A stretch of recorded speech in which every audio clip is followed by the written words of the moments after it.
Shalom, selamat pagi, salam sehat bagi kita semua. Video ini menjelaskan tentang pembahasan dari buku cetak Bu Pena 5C, tema 6, subtema 3, pembelajaran 4 sampai dengan 6. Namun sebelumnya, bagi yang belum subscribe, tekan tombol subscribe dan lonceng notifikasinya agar tidak ketinggalan video-video selanjutnya. Mengidentifikasi kegiatan ekonomi di dataran tinggi muatan IPS. Dataran tinggi terbentuk sebagai hasil dari erosi dan juga sedimentasi atau pengendapan material yang tertimbun material-material dari lereng gunung yang berada di sekitarnya. Aktivitas ekonomi masyarakat di dataran tinggi lebih cocok untuk perkebunan dan peternakan. Kedua kegiatan tersebut dapat dilakukan secara individu atau kelompok. Perhatikan gambar berikut, yaitu petani memanfaatkan lahan subur di dataran tinggi untuk bercocok tanam teh. Interaksi manusia dengan lingkungan di bidang ekonomi dipengaruhi oleh beragamnya mata pencaharian masyarakat Indonesia. Perbedaan ini juga disebabkan oleh sumber daya alam yang terdapat di sekitarnya. Pembahasan soal Bu Pena halaman 71 sampai 72, ayo berlatih muatan IPS. Lengkapilah kalimat berikut dengan jawaban yang tepat. A. Desa Sukamaju terletak di sekitar lereng gunung. Di sekitar aliran sungai terdapat pasir yang telah mengendap. Pasir ini sangat cocok untuk bahan bangunan. Kegiatan ekonomi yang cocok dilakukan adalah jawabannya produksi pasir atau penggalian pasir untuk bahan bangunan. B. Pemanfaatan pasir harus dilakukan secara bijak agar jawabannya adalah tidak terjadi erosi. C. Dataran tinggi cocok untuk menanam tanaman budidaya seperti jawabannya adalah teh, kopi, tembakau, dan cengkeh. Soal nomor 2, mengapa di dataran tinggi sering dijumpai warga yang memiliki kegiatan ekonomi perkebunan dibandingkan di dataran rendah? Jawabannya adalah karena kondisi iklim di dataran tinggi mempunyai suhu atau udara yang dingin dan cocok untuk perkebunan. Soal nomor 3, perhatikan kedua gambar berikut. A. Menurutmu, kegiatan pertanian manakah yang dapat dilakukan di dataran tinggi? Manakah kegiatan yang cocok dilakukan di daerah pantai? Jawabannya adalah gambar A, itu cocok dilakukan di daerah pantai, sedangkan gambar B cocok dilakukan di daerah dataran tinggi. B. Apa perbedaan kegiatan ekonomi di dataran tinggi dan pantai? Jawabannya adalah kegiatan ekonomi di dataran tinggi lebih berfokus pada sektor perkebunan sayuran dan buah-buahan, dikarenakan di dataran tinggi memiliki kualitas tanah, suhu, serta cuaca yang mendukung. Sedangkan kegiatan ekonomi di pantai lebih berfokus pada sektor perikanan, dikarenakan di daerah pantai potensi terbesar yang dapat dimanfaatkan adalah hasil laut. C. Tuliskan interaksi antara manusia dengan lingkungan dari setiap gambar. Jawabannya adalah gambar A, itu petani memetik kelapa di pantai dikarenakan pohon kelapa tumbuh subur di daerah pesisir pantai. Kemudian gambar B, petani menanam buah dan sayur yang cocok di dataran tinggi. Materi selanjutnya, muatan PPKN menjelaskan akibat tidak adanya penerapan tanggung jawab di sekolah.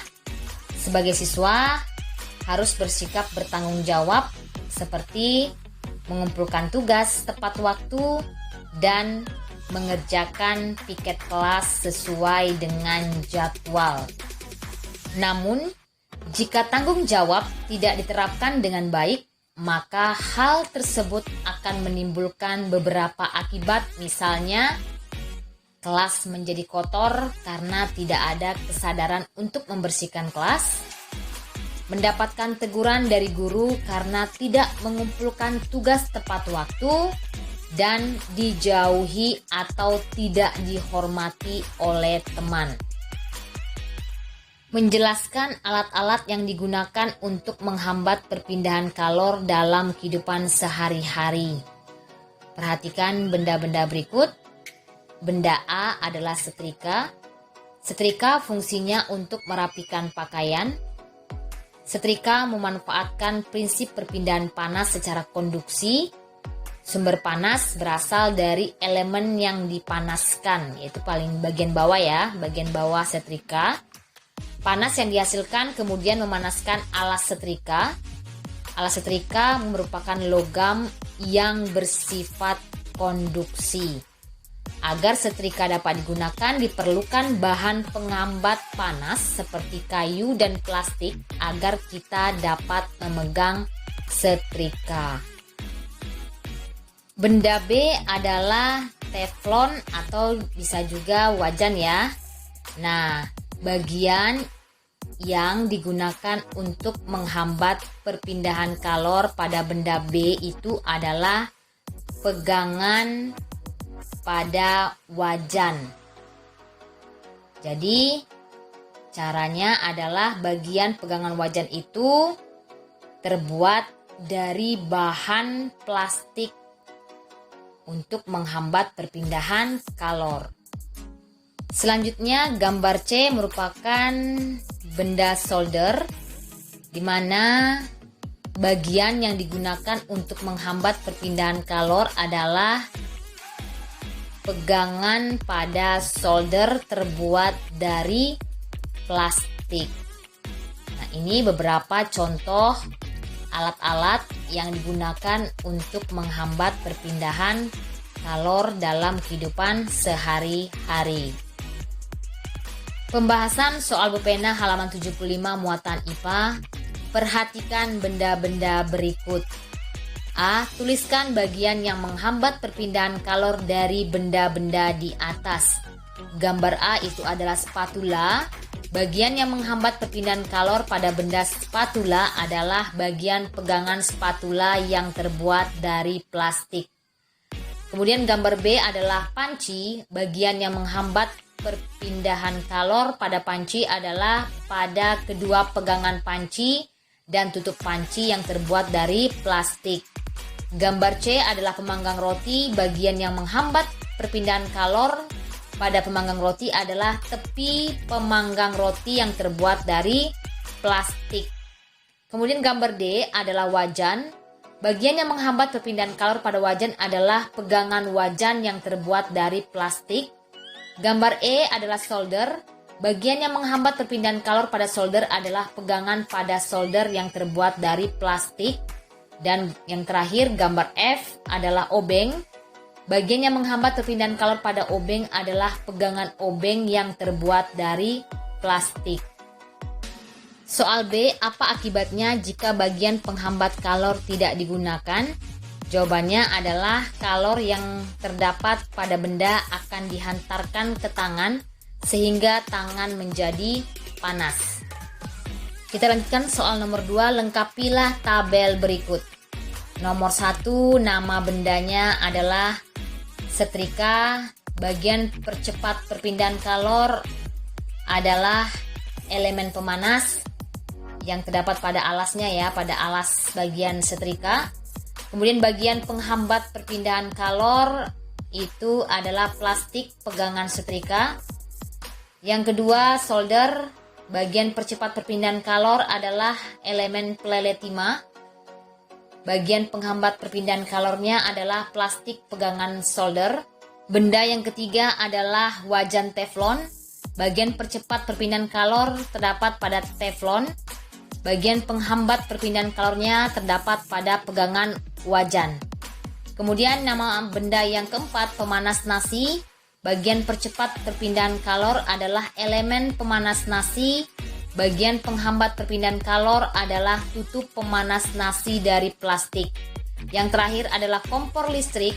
Bagian percepat perpindahan kalor adalah elemen pengganti nyala api. Bagian penghambat perpindahan kalor adalah pegangan yang terbuat dari plastik. Menjelaskan teknik pewarnaan dalam pembuatan gambar cerita muatan SBDP. Dalam mewarnai gambar cerita, ada beberapa teknik yang dapat kita gunakan, diantaranya sebagai berikut. Yang pertama adalah teknik basa. Contoh pewarna yang menggunakan teknik basa adalah cat air. Selain cat air, kita juga membutuhkan kuas, gelas, air, palet, dan kapas. Yang kedua, teknik kering. Pada teknik kering, kita dapat langsung menggambar sekaligus mewarnai cerita pada kertas. Contohnya krayon, pensil warna, dan spidol warna. Menjelaskan tanggung jawab sebagai siswa dan warga negara muatan PPKN. Seseorang yang melaksanakan tugas dengan tanggung jawab biasanya melakukannya tanpa menunda-nunda tugas tersebut. Menunda-nunda tugas yang diberikan dapat berakibat pada terganggunya hak orang lain. Berikut hal-hal yang dapat menjaga kita agar menjadi orang yang bertanggung jawab. Yang pertama, memahami tugas dan kewajiban diri sendiri. Yang kedua, melaksanakan tugas dengan disiplin dan tanpa menunda-nunda waktu. Yang ketiga, tidak mencari-cari alasan saat diminta untuk menyelesaikan tugas. Yang keempat, mendahulukan kepentingan bersama di atas kepentingan sendiri. Dan yang kelima, menghormati hak-hak orang lain. Menjelaskan makna pada gambar cerita. Setiap gambar memiliki makna yang berbeda-beda. Dalam sebuah buku, gambar sampul mewakili seluruh isi buku. Pada sebuah lukisan, gambar mewakili sebuah tema. Perhatikan gambar di samping. Gambar tersebut bercerita tentang kenampakan alam berupa pantai yang indah. Pantai dimanfaatkan sebagai tempat wisata. Pada gambar tersebut tampak sekeluarga yang terdiri atas ayah, ibu, dan 2 orang anak sedang menikmati bekal di pantai. Pembahasan soal Bu Pena halaman 78 muatan PPKN. Soal yang pertama, mengapa kita harus memiliki sikap tanggung jawab? Jawabannya adalah karena tanggung jawab merupakan bagian dari kewajiban. Soal yang kedua, apa akibatnya jika tidak memiliki sikap tanggung jawab? Jawabannya adalah tidak dihormati dan tidak dipercaya oleh orang lain dan membuat hubungan sosial dengan orang lain menjadi tidak baik. Soal yang ketiga, kamu ditunjuk sebagai ketua kelompok dalam Jambore Pramuka. Setiap kelompok diminta untuk mendirikan tenda. Sebagai ketua kelompok, apa saja yang harus kamu lakukan? Jawabannya adalah memimpin teman sekelompok untuk mendirikan tenda. Soal nomor 4. Dalam menyambut Hari Buku Sedunia, SD Erlangga berencana akan mengadakan lomba literasi. Semua siswa diharapkan mengikuti lomba tersebut. A. Kewajiban apa yang dimiliki siswa? Jawabannya adalah mengikuti lomba literasi.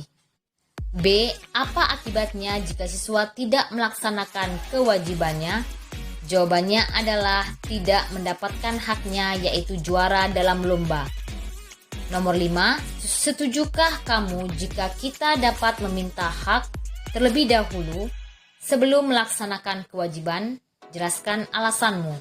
Jawabannya adalah tidak setuju karena pelaksanaan hak dan kewajiban harus seimbang. Demikianlah pembahasan Bu Pena 5C, tema 6, subtema 3, pembelajaran 4 sampai dengan 6 pada hari ini. Semoga dapat dipahami. Terima kasih, selamat belajar. Shalom.